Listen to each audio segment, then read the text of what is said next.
Welcome to this interview. Thank you. So we're going to ask questions, then you're going to answer them. The first question is, global health seems to be in the news more and more in the recent years. Talk about what global health is and what's important to pay attention on it. Thank you. Global health is an area of study, research, and practices that aim at improving health quality on a worldwide basis and to all people. So it is important to have the knowledge about global health, because it generates knowledge that can be used to guide programs and policy that are related to global health. It also helps to know different beliefs and societies have about diseases. It also contributes to globalization. Thank you. Thank you. The second one is, diseases can come to us in different ways. Explain the difference between communicable and non-communicable diseases.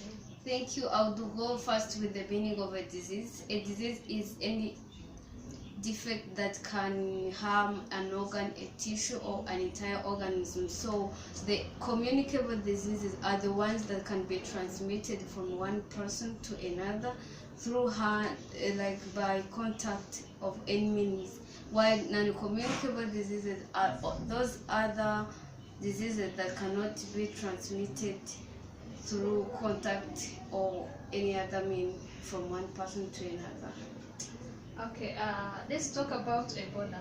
Since I'm sure most of our viewers have heard a lot about that. What is it? Is it communicable or non-communicable? How do people get it?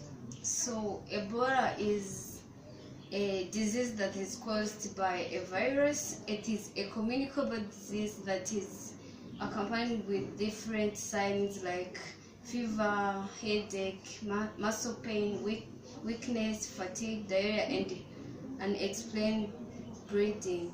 Thank you.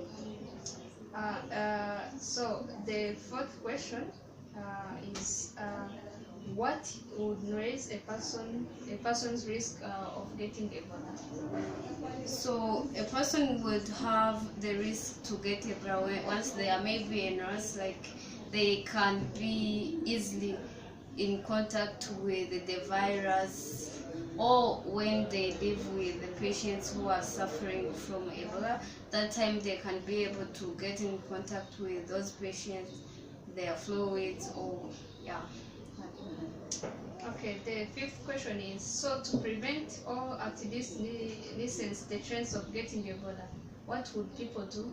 Okay, as I mentioned on the fourth question, that the risk to get to Ebola is like when you are a nurse, like you live with patients who are suffering from Ebola. So the most common ways to prevent the risks would be like wearing protective clothes such as masks, gloves, and gowns, and using like sterilized utensils, and isolating Ebola patients so that you cannot get in contact with the virus. Thank you.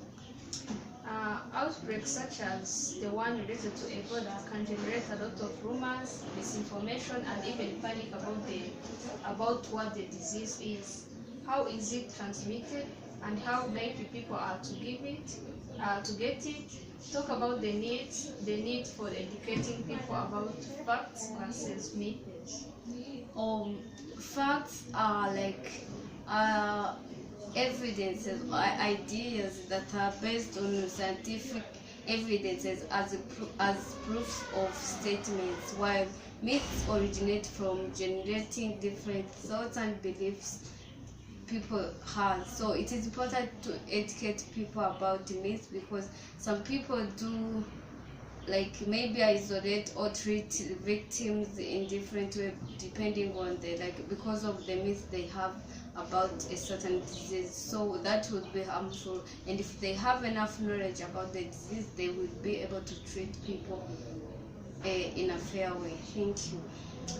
Okay, how about the complications that Ebola raises for the rights of travelers and the responsibilities of government? Cassie Hawkes, for example, a nurse from Maine who returned to the state following a trip to West Africa in the fall of 2014, prompt had related restrictions thrust upon her, restrictions that she was very much against. Briefly describe the difficulty of balancing individual rights and government responsibilities.